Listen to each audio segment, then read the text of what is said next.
And now, for our very first storyteller, James Rhee.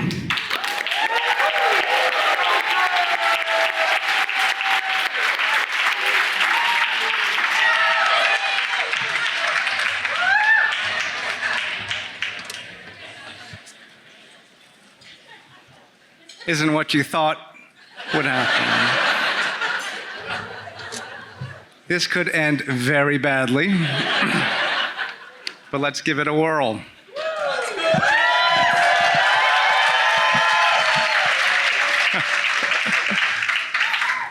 So 50 years ago, 1974, this unknown singer from New Jersey sang for the first time in public in Harvard Square a song that became like it is the American rock anthem. And the singer was Bruce Springsteen. And he sang Born to Run in a concert with Bonnie Raitt in Harvard Square.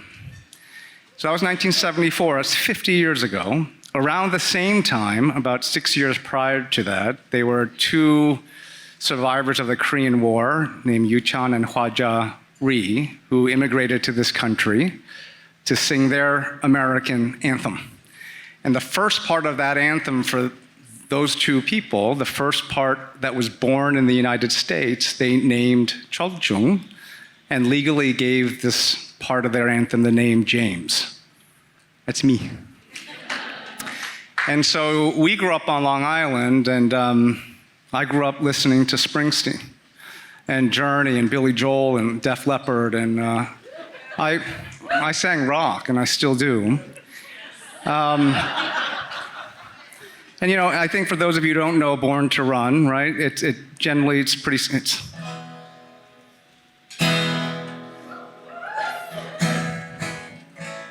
right, with an A major. For me, I sang that anthem, and my parents did the best they could. I did the best I could to try to figure out what an American anthem was supposed to sound like. We didn't have any precedent for it. So we did the best we could. I went to public school, I played sports, I went to the mall. As part of their anthem, they said, James, we would really be proud if you went to Harvard. And I said, 그래, 엄마, 그래. So I went to Harvard. I went there twice. And, they thought that I would be a lawyer. It's a family of doctors. And with my law degree, I was sort of an early guy in private equity, and they didn't know what that was. But they said, it seems like you're making some money. And I said, yeah, it's okay. And so it sounds like, and I got married, had a beautiful wife and 3 wonderful children. And life was good. And I'm not going to say that it wasn't good, but there was something missing in my American rock anthem. There just was a piece that I didn't really know what was missing. It didn't sound right, at least in my own head. And it could have been that I was a former high school teacher after Harvard, and I went to law school not to be a corporate person. I went to be a public defender.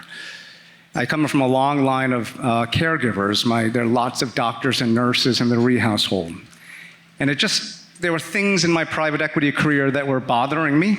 And I also knew that being part of these systems, these were very much part of the systems that were making life very difficult for my parents in the United States. And I knew it. And part of it may have also been because my dad got sick early, and this was a man that gave care to tens of thousands of families. And the moment his Parkinson's disease was not of interest to the science community, they stopped giving him care, and it bothered me. And it really bothered me that my mother, her whole life, who should be here, standing up here and singing lead, she was in a life where this country often made her feel small, and I hated it. And she would say, James, you sing lead, and Amma will sing backup, and we would just go back and forth and say, I don't want that, Mom. Like, you're the best. But in this country, that was very hard for her. And so, for all those reasons, as I hit early 40s, late 30s, I started thinking about Born to Run. And I was like, for me, this is what Born to Run sounded like at that time. And I apologize for the guitar and singing.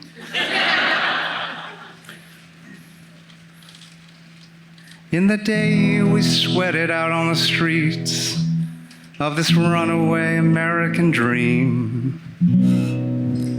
At night we ride through mansions of glory in these suicide machines. Baby, this town rips the bones from your back. It's a death trap. It's a suicide rap. We gotta get out while we're young. Because tramps like us, yeah, baby, we were born to run. And that's how it sounded to me. It was just sort of a note off. And I couldn't find it. And then I found it in a very weird place, and in a very sad place. I found it in a really random funeral home in New Jersey, standing next to my mother, who was dressed in a hanbok, and burying my father, who fought for 15 years against Parkinson's. And I hadn't slept in a week, because that same week my daughter, my youngest daughter, almost died in a tragic camp accident. So I was driving back and forth from Boston, New Jersey, attending to my dad in hospice, attending to my daughter, and I was 2 years into running Ashley Stewart, which was a largest business serving Black women in this country, and I had ripped up all of my credentials that my immigrant parents really wanted me to have. 2 Harvard degrees meant nothing. My whole private equity Rolodex was gone, and I was the CEO and owner of a twice bankrupt business serving and employing Black women in Secaucus, New Jersey.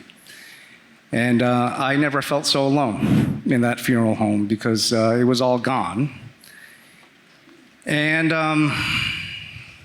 but I found my song there, and so what happened was that all of my parents' friends who helped raise me during the 60s, 70s, 80s, 90s, they all came to my dad's funeral. And I hugged all of these Korean immigrants that I hadn't seen for 20, 30, 40 years, that feeling. And they said, it's okay. Like, 너무 말랐어. It's okay, James. Each one, like 300 of them. And then my college friends came, and my childhood friends came. And then all of the employees of this company came who weren't supposed to know about the funeral because I lied. I told my assistant to tell everyone that I was taking a vacation, and I didn't want to bother people. So they all came.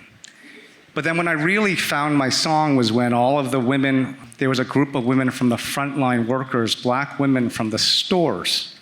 They carpooled and came to my dad's funeral. And they all walked in very nervous and not realizing if they were welcome or not. And they all came up to my mother and they hugged my mom and said, Mrs. Rhee, your son talks about you a lot at work. We just want you to know we think you did a good job with your son. And in that moment, I looked at my mom and she looked at me, and I knew because of the language barrier, it was very hard to explain what I was doing because my parents were very concerned. And I said, Mom, and she knew. She's like, these women, they're me. And I said, yeah, Mom, it's you. And your little boy now has the skill set to build an entire system that you're not going to be made to feel small. You're going to play big. In that moment, they then came to me and said, James, why didn't you tell anyone that this is happening to you? And I said, in retrospect, maybe it's because I didn't feel worthy of it, worthy of sympathy or worthy of compassion. I don't know what it was, but they scolded me and said, how could you not ask for help? And I cried. In front of my entire life, I couldn't stop crying. It's the first time I cried in public ever. And I was just heaving. And that was when I found that missing note. It's that song. And I knew that for the first time in my life, all the things I learned in school, private equity, Wall Street, law school, all of it, it was the first time in my life that I was applying these things to actually solve a problem for other people. It wasn't from me. And this is what that feeling sounded like when all the women came to mourn my dad and support me. This is what the song finally sounded like. It was, Wendy, let me in, I wanna be your friend, I wanna guard your dreams and visions. Will you wrap your legs around these velvet rims and strap your hands across my engines? Will you walk with me out on that wire? 'Cause baby, I'm just a scared and lonely rider, but I gotta know how it feels. I wanna know if love is wild, girl. I wanna know, is your love real? And I found it. And these women, these black women, they had my back. And they were the only ones who showed up when I sang this song. And we rode for 7 years. We shocked the world. And we built a world that it's coming. And we lived the future. And we proved to the world that it's possible. And the anthem sounded great for 7 years. And I left my Boston life. And then my mom died. She died in 3 weeks, from diagnosis to death. And I didn't feel like singing anymore. So I left. I retired. And I hid for about a year. I just didn't want to talk to anybody. And I just couldn't get over it. And I felt sorry for myself. And I had promised my mom that, after a certain point that I would sort of continue on the work, but I just couldn't do it.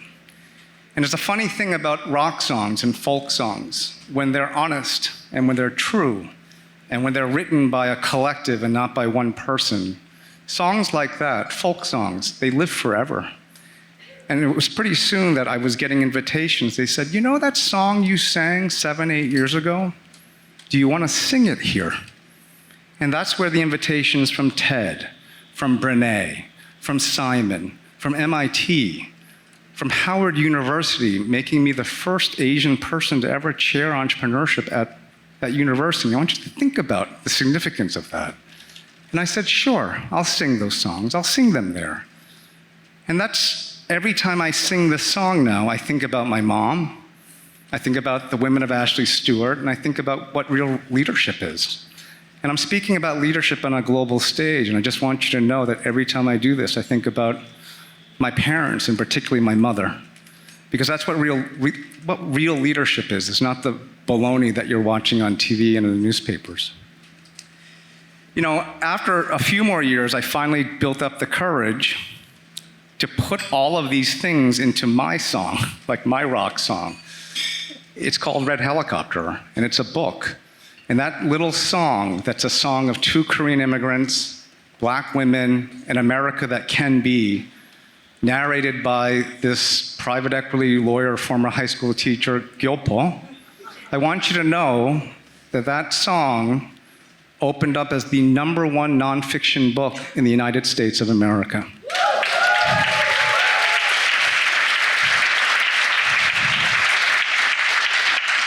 And it's just as American as Bruce Springsteen's Born to Run. It may not be a 57 Chevy, but it's really American. I just came back 3 weeks ago from Korea. The book is being translated and published in Korea by the end of the year. And I sang this very American rock song in Korea. And I said to all the Koreans at Hyundai, Yonsei, SNU, Ide, I said, it's very American, this song, right? And they said, yeah, 그래. It's very American. And I said, do you like it? And they said, 좋아. We like this song. And I think that the other thing that they said to me that really closed the loop for me, they also said, James, it's American, but man, you're 진짜 Korean. And these are words that after 53 years, I didn't know how much I needed to hear those words, to be told that, wow, you're really Korean. And I said, I am. I'm really Korean, and I'm really American. And it's in counterpoint. It's both. And so I'm going to leave you with this. I'd just like to say to my fellow honorees, Ruthie Ann, I have watched you sing Aloha Oi on YouTube probably at least 5,000 times. And I want you to know that I have cried tears of admiration for just your story. I really have. And it's been really a pleasure to meet you. Simon, you figured out how to make music taste really good. And my family and I have eaten at your restaurant and shared a lot of moments, so thanks for giving us that space. And HJ and Teresa and everyone here, I'm sure that in your own way, 14 years ago, wow, it must have been pretty lonely, right? People saying, what? The Korean people are creative? Even though we're really creative. But thank you for honoring me here and giving me the opportunity to really speak really about my parents. And then for all of us, any of you working on an anthem of your own, if you really need a pretty good backup singer,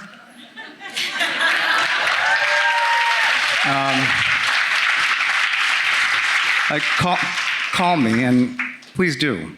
And then I'm going to end the night with just this. This is the end of Born to Run. And I'd like to just sing this to all of us. Someday, girl, look, I don't know when, we're gonna get to that place where we really wanna go and we'll walk in the sun. But look, till then, tramps like us, yeah, baby, we were born to run. Yeah, tramps like us, yeah, baby, we were born to run.